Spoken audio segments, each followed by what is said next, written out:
Israel की ओर से बदला लिया जाएगा, बड़ा बदला लिया जाएगा, भीषण बदला लिया जाएगा, वो नजर नहीं आ रहा है। तो क्या ये वेट एंड वॉच है या स्ट्रेटेजी के लिए समय? और देखिए, इसको आप कुछ भी बोलिए, पहली बात मकसद साफ है, इजराइल का हमला पक्का होगा, उसमें कोई शक है ही नहीं। कब होगा, कैसे होगा, टारगेट्स क्या होंगे, उस पर भी सब कुछ प्लानिंग हो चुकी होगी, लेकिन आखिरी मत तक कुछ कोऑर्डिनेशन किया जाता है। खासकर मेरे को लग रहा है अमेरिका के साथ, यूनाइटेड स्टेट्स के साथ अभी कोऑर्डिनेशन चल रहा होगा और उस पर काफ़ी अभी डिस्कशन चल रहा होगा। American naval ships Persian gulf में डिप्लॉयड है। आपको पता है 2 डिस्ट्रॉयर्स ने ये मिसाइल्स भी इंटरसेप्ट की थी। तो कहने का मतलब है हमला पक्का होगा, लेकिन ये डिले जो है वो इसीलिए कुछ चीज़ें देखी जाती हैं और वही एनालिसिस हो रहा है। और दूसरा, टारगेट सारे चुने हुए हैं, लेकिन अब ये डिस्कस हो रहा होगा कि सबसे ज़्यादा टारगेट किस पे, मतलब प्रभाव किस पे होगा, न्यूक्लियर फैसिलिटीज़ पे या IRGC कमांड कंट्रोल सेंटर में या पॉलिटिकल लीडरशिप पे या इंफ्रास्ट्रक्चर में जो उनके एनर्जी रिसोर्सेज हैं, ऑयल और जो उनकी और सी पोर्ट्स जैसे ये बंदर अब्बास है या चाबार पोर्ट है। तो ये सारे जो सबसे ज़्यादा उस पर रिजल्ट देंगे। तो मेरे को लगता है ये साइमल्टेनियसली कई टारगेट्स किए जाएंगे। एक तो मेरे को लगता है पॉलिटिकल और IRGC लीडरशिप को टारगेट किया जाएगा।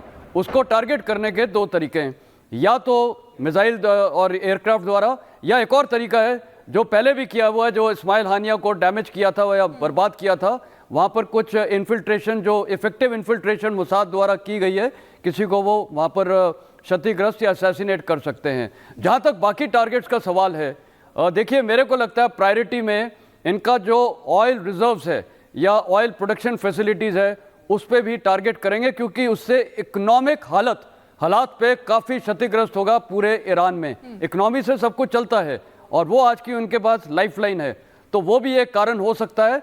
और न्यूक्लियर जहाँ तक है, देखिए न्यूक्लियर चाहेंगे तो वो करना, लेकिन उसमें एक ही ड्रॉबैक है कि वो नटांस टनल्स के अंदर है और वो रिवर्स स्लोप्स पे, जिस प्रकार वहाँ टेरेन है ईरान की। ठीक है जी, बड़ी बात आप यहां पर बता रहे हैं, यानी कि स्ट्रैटेजी कैसी हो सकती है उसको आप यहां पर फोकस कर रहे हैं। बड़ी खबर का रुख कर लेते हैं, फिर अपने गेस्ट पर आएंगे। लेबनान से इजराइल पर दागे गए करीब 25 रॉकेट, बड़ी जानकारी देते हैं। लेबनान से अपर गैलिली की ओर दागे गए हैं रॉकेट। इजराइल ने बेरूत पर भारी बमबारी की गई है। इजराइल की तरफ से बेरूत पर भारी बमबारी की गई है। ये तस्वीरें आपको दिखा रहे हैं, देखिए किस तरीके से बुरा हाल यहां पर हो रखा है। लेबनान पर जमीन और आसमान से ताबड़तोड़ अटैक किया जा रहा है।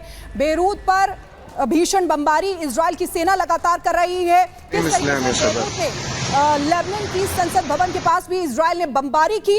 लेबनान में 2 किलोमीटर से ज्यादा अंदर तक इजराइल की सेना घुस चुकी है। हमारे साथ कर्नल शैलेंद्र भी हैं।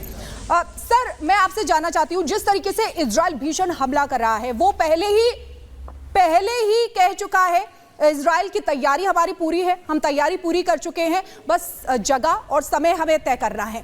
क्या गाजा जैसा हाल हो सकता है आगे? मुझे लगता है इस बार गाजा से ज़्यादा बुरा हाल होगा, क्योंकि गाजा में इनिशियली इजराइल के पास वो इंटेलिजेंस नहीं थी जो कि हिजबुल्लाह के केस में, लेबनान के केस में जिस तरह की इंटेलिजेंस इनके पास है, बड़ी पुख्ता इंटेलिजेंस है, पिन पॉइंटेड इंटेलिजेंस है, स्ट्राइकिंग कैपेबिलिटी है। साथ ही साथ वहाँ पर इनका जो अभी इतनी तेज़ी के साथ इन्होंने ग्राउंड ऑपरेशन भी स्टार्ट कर लिया है, ये भी एक एडवांटेज है।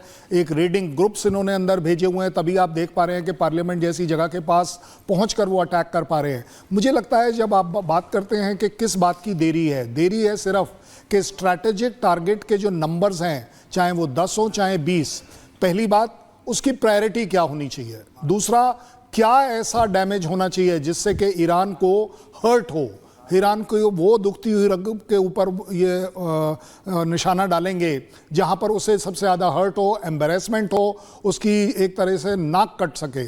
ये भी एक अपने आप में प्रायोरिटी होगी। ज़्यादा बड़ी बात यह है कि इजराइल अपनी choosing of timing and selection of target अपने हिसाब से कर रहा है, उसमें कहीं भी वो जल्दबाजी नहीं देख रहा। मैं मान सकता हूं कि यूएस इफेक्ट भी उसमें होगा, इंटरनेशनल इफेक्ट भी होगा, जिस वजह से उसको कंसिडर करना पड़ेगा कि यस, क्या वो न्यूक्लियर इंस्टॉलेशन को अटैक करे या ना करे, जिस तरीके से उसकी रिफाइनरीज हैं उनको इकोनॉमिक टारगेट के तौर पर अटैक करे या ना करे। काफ़ी सारे परम्यूटेशन कॉम्बिनेशन देखने पड़ते हैं, अप्स एंड डाउन्स देखने पड़ते हैं जब आप इस तरह का टारगेट चूज़ कर रहे हो जो कि पूरी दुनिया देखने वाली है। सबसे बड़ी बात यह है। और उसका इमीडिएट इफेक्ट क्या होने वाला है? क्या अगर आपने कल किसी भी तरीके से रिफाइनरी को अटैक किया तो ऑलरेडी ईरान ने बोल दिया है कि वो तो बाकी रिफाइनरीज के ऊपर भी अटैक कर देगा, सऊदी में भी अटैक कर देगा। सो अपने आप में एक इंटरनेशनल सिचुएशन ऐसी बनती है जिसमें इजराइल चाहेगा कि इंटरनेशनली कम्युनिटी उसके साथ रहे, उसके अगेंस्ट ना जाए, यूएस उसके साथ रहे, अगेंस्ट ना जाए।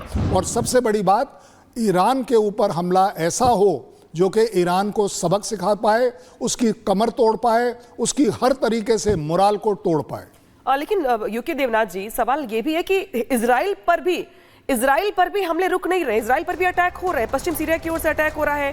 हिजबुल्लाह जिसे हम मान के चल रहे हैं कि जब से नसरुल्लाह मारा गया वो बहुत कमजोर पड़ गया है, उसकी कमर टूट गई है, मोराल डाउन हो गया है, लेकिन हमले वहां से भी हो रहे हैं। अब इजराइल भले ये कह रहा हो कि हमारे पास जो हमले हुए उसमें बहुत नुकसान नहीं हुआ है, लेकिन नुकसान तो हुआ है।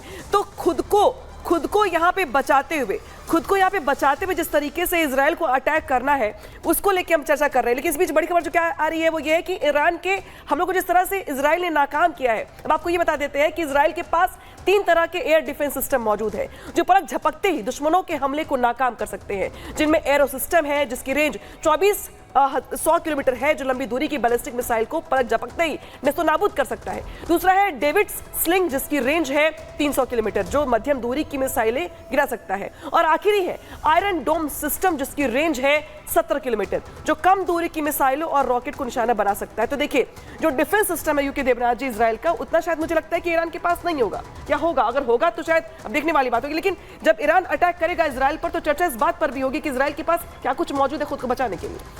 जहाँ तक ईरान की एयर डिफेंस सिस्टम की बात है, उसके पास surface to air SAM 8 system available है, जो कि हमारे पास भी है और काफ़ी इफ़ेक्टिव है।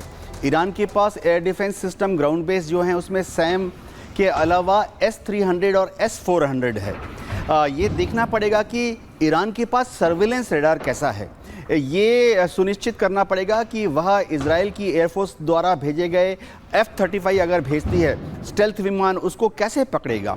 आमतौर पे अमेरिका और इजराइल ये दावा करते हैं कि F-35 को रेडार पे पकड़ना नामुमकिन है, लेकिन मेरे ख्याल से नामुमकिन नहीं है, मुश्किल है। तो ईरान किस तरह से F-35 को ट्रैक करेगा। सबसे बड़ी बात है, अगर S-300 या S-400